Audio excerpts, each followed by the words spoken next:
और अब खबरें विस्तार से। खरगोन जिला अस्पताल में एक मरीज की मौत के बाद परिजनों ने अस्पताल में ऑक्सीजन सिलेंडर खत्म होने का आरोप लगाया है। खरगोन में कोरोना एक बार फिर काल बनकर टूट पड़ा है। पिछले 10 दिनों के आंकड़ों पर गौर किया जाए तो रोजाना औसतन 75 से ज़्यादा संक्रमित मरीज निकल रहे हैं। वहीं जिला अस्पताल में भर्ती मरीजों की काफ़ी फजियत हो रही है। यहाँ पर बीती रात को ऑक्सीजन सिलेंडर नहीं होने से एक मरीज की मौत होने का मामला भी सामने आया है। मृतक रामेश्वर सेन के परिजनों ने सीधे तौर पर अस्पताल की खामियों को उजागर करते हुए आरोप लगाया कि रामेश्वर सेन पिछले 3 दिनों से अस्पताल में भर्ती थे। रात को अचानक उन्हें सांस लेने में तकलीफ होने लगी। ऑक्सीजन सिलेंडर खत्म होने से उनकी मौत हो गई। हालांकि जिला अस्पताल के civil surgeon doctor Divesh Verma cylinder खत्म होने वाली बात से इनकार कर रहे हैं। उनका कहना है कि अस्पताल में सिलेंडर की कोई कमी नहीं है। रात को भी 100 सिलेंडर आए हैं। वहीं अस्पताल में मरीजों को लगाए जाने वाले इंजेक्शन को लेकर भी कालाबाजारी की बात सामने आ रही है। लोग दबी जबान में यह कहने लगे हैं कि कमीशन के चक्कर में भारी भरकम राशि वाले इंजेक्शन बाजार से बुलाए जा रहे हैं, जो जांच का विषय है। मेरा नाम शुभम सोनी है और पेशेंट का नाम रामेश्वर सेन है। मेरे दोस्त के दादाजी है और वो 3 दिन से एडमिट है। और कल रात में एकदम से पूरे हॉस्पिटल में, डिस्ट्रिक्ट हॉस्पिटल में ऑक्सीजन खत्म हो गया। 3 घंटे के लिए 9 बजे से लेकर 11 बजे तक यहाँ पे ऑक्सीजन खत्म हो गया। यहाँ पे जितने भी मरीज थे सब हालत गंभीर हो गई। हमारे दादाजी ने भी उसके पहले थूली खाई और थूली खाई आराम से बैठे और उसका एकदम से ऑक्सीजन खत्म हो गई। तो उनको एकदम से जो सेचुरेशन लेवल था 94 से 96 आ गया और 96 आने के बाद उनको एकदम से झाग आ गया और इतनी बड़ी घटना हो गई कि ऑक्सीजन अस्पताल में खत्म हो गया। उसके बाद भी कोई भी डॉक्टर, कोई बड़ा डॉक्टर यहाँ पे मौजूद नहीं था और यहाँ पे सिर्फ इतने दिन से 2 नर्स के ऊपर पूरा इलाज हो रहा है और कोई बड़ा डॉक्टर यहाँ पे आ नहीं रहा है और जिम्मेदारी कोई ले नहीं रहा है। और उसके बाद भी प्रशासन ये कह रहा है कि यहाँ पे ऑक्सीजन था। जब ऑक्सीजन था तो 3 घंटे ऑक्सीजन बंद क्यों हुआ, इसकी हमारी पूरी जानकारी चाहिए। और उसके बाद क्या, यहाँ पर जो भी इलाज हो रहा है तो एक इंजेक्शन है रेमडेसिविर, वो ही लिख रहे हैं जिसका 6 डोज होता है और ये पूरे खरगोन में नहीं है। डॉक्टर लिखे जा रहे हैं पर एक भी मेडिकल पे नहीं। कल हम सब मेडिकल पे घूमे, कहीं पे वो 5400 का है, कहीं पे वो 2000 का है, कहीं पे वो 4000 का है। उस इंजेक्शन की खरगोन में हर मेडिकल पे कालाबाजारी हो रही है, जिसकी जानकारी अभी तक कोई ओपन नहीं कर रहा है। तो इसके अंदर कौन कौन शामिल है उसकी पूरी जाँच होना चाहिए। और आज तो हमारे ऑक्सीजन नहीं होने के कारण ये हमारे दादाजी एक्सपायर हो गए, तो उनकी जिम्मेदारी कौन लेगा। ये नेचुरल डेथ नहीं है, ये हॉस्पिटल वालों ने हत्या करी है। तो उसकी हमारे को वो चाहिए पूरी जानकारी और जिम्मेदारी इनकी रहेगी। और जो भी जिम्मेदार नागरिक है यहाँ के, उनके ऊपर कड़ी से कड़ी कार्रवाई होनी चाहिए।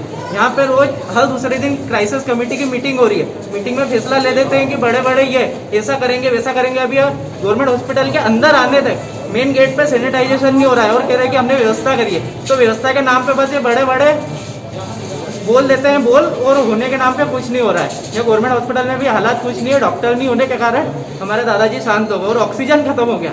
ऑक्सीजन कैसे खत्म हो सकता है? आईसीयू में मरीज भर्ती है और ऑक्सीजन खत्म हो गया। डॉक्टर बोल रहे ऑक्सीजन था, जबकि डॉक्टर खुद मौजूद ही नहीं थे। तो हमारी तो यही मांग है कि जो भी इसके अंदर अपराधी है उसको कड़ी से कड़ी सजा होनी चाहिए। मृतक दादाजी रामेश्वर से। आपका नाम? शुभम सोनी। कब एडमिट करवाया था? 3 दिन पहले एडमिट करवाया था। सामने आ रहा है जिसके चलते अभी आज ही की शायद एक घटना है कि किसी की मृत्यु भी हो गई है। 3 घंटे तक ऑक्सीजन सिलेंडर्स अवेलेबल नहीं थे, जिनके कारण उनका सेचुरेशन वगैरह के भी कुछ रेट वो बता रहे हैं परिजन भी। तो उस पर ये जो ऑक्सीजन सिलेंडर का अभाव हो रहा है, इस पर आपका क्या कहना है?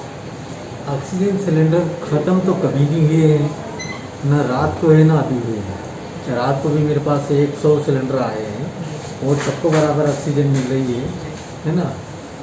और जो डेथ हुई थी वो जो हमारे जो भाई हैं एज भी ज़्यादा थी, उनको बायोलेटर निमोनिया था, वेंटिलेटर पे भी रखा था हमने रात से। कल दोपहर तक वो अच्छे से चल फिर भी रहे थे। सडनली उनका निमोनिया उनका एंटीजन का टेस्ट जो है वो निगेटिव आया था। और बाकी जो एंटीबायोटिक वगैरह जो है हम जो कोविड प्रोटोकॉल में दे रहे हैं उसी तरह की एंटीबायोटिक भी दे रहे थे। पर उनका सेचुरेशन इंस्पेक्ट ऑफ गिविंग 15 से 16 लीटर पर मिनट के हिसाब से, उसके बाद भी उनका सेचुरेशन कम होता है। रात को जब उनको वहाँ पर ICU शिफ्ट किया था तो 47% था, फिर वो बढ़ के 60% हुआ और आज सुबह भी करीबन 45, 46, 47 रहा है। सारी कुछ कोशिश करने के बाद भी उनको हम बचा नहीं सके। गत दिन अभी मतलब कल शाम की ही बात है शायद, ये एक वीडियो वायरल हुआ जिसमें जो मरीज खुद एडमिट थे यहाँ पर वो ऑक्सीजन सिलेंडर वगैरह ले जाते दिखे हैं, तो उस वीडियो पर आपकी क्या प्रतिक्रिया है? हाँ, उस वीडियो पे मेरी ये प्रक्रिया है कि किसी ने वो वायरल करने के लिए जानबूझकर खाली सिलेंडर को ले जाते हुए उसका वीडियो बनाया है। अदरवाइज हम कभी किसी भी मरीज को यदि कोई ऑक्सीजन जिसको लग रही है वो क्या सिलेंडर को ले जा सकता है? एक सोचने वाली, जिसको ऑक्सीजन की आवश्यकता है उसको चलने में उसकी सांस खुलती है तो सिलेंडर को कैसे ले जा सकता है? तो वीडियो वायरल करने के लिए किसी ने इस तरह का वीडियो बनाया है।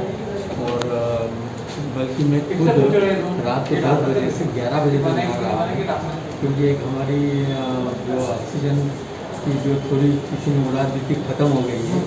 जब मैं आया था उस समय 10:30 बजे 40 सिलेंडर मेरे छोटे वाले थे भरे हुए, और 6 सिलेंडर हमारे एसएनसी के भरे वाले थे, उनका हम उपयोग कर रहे थे, और 3 सिलेंडर हमारे आईसीयू का जो मेडिकल आईसीयू वहाँ के भी थे। ये सब भरे इतने सिलेंडर थे, और गाड़ी आते तक ये सिलेंडर हमारे पास थे, ख़त्म नहीं हुए थे। ऑक्सीजन की कमी नहीं है, पर शॉर्टेज ज़रूर आ रही है, और उसी के लिए मैं आज इंदौर से भी बात किया हूँ, हमारी जो सीएम एजेंसी है उससे, वो बोले कि उनके पास भी जो प्रोडक्शन लाइन है वो कम हो गई है, तो एक मित्तल गैस एजेंसी से वो भरवा के दे रहे हैं। तो मित्तल वाले के पास भी बहुत लंबी लंबी लाइनें लगी है। हमारी कल 2 गाड़ियाँ करीबन उसके पास हमारे 311 सिलेंडर यहाँ से जम्मू वाले रखे हैं, जिसमें से उसने 100 सिलेंडर भर के दिए हैं। आज 50 सिलेंडर की गाड़ी वहाँ से लोड होकर अभी आ रही, और रात में और आ जाएगा। उन्होंने वहाँ के एडीएम से, अपने यहाँ के एडीएम से भी बात हुई है, कलेक्टर मैडम से भी बात हुई है, और पूरी कोशिश कर रहे हैं कि हम सप्लाई को निरंतर रखें। अपने ज़िले में हम लोगों ने कोविड जब से स्टार्ट हुआ है 500 ऑक्सीजन के जम्बो सिलेंडर खरीदे हैं, जो अपने स्टेट के किसी भी हॉस्पिटल में इस तरह की व्यवस्था नहीं होगी। तो हमारे पास एक क्या कि जहाँ से सप्लाई हो रही, और वो एक ही एजेंसी है शिवम वाली, और शिवम वाला भी अब मित्तल से ले रहा है, जिसका कि मेडिकल ऑक्सीजन प्रोडक्शन प्लांट है।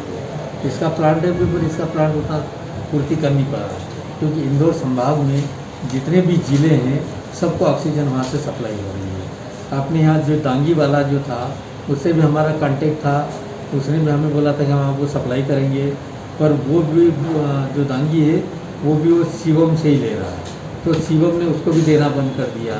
तो थोड़ी सी शॉर्टेज चल रही है, पर ऑक्सीजन स्कार्सिटी या कम ख़त्म बिल्कुल नहीं हो रही है। जी, आपका नाम सर? डॉक्टर दिवेश वर्मा, किस पोस्ट पे? हमें सिविल सर्जन की पोस्ट पर।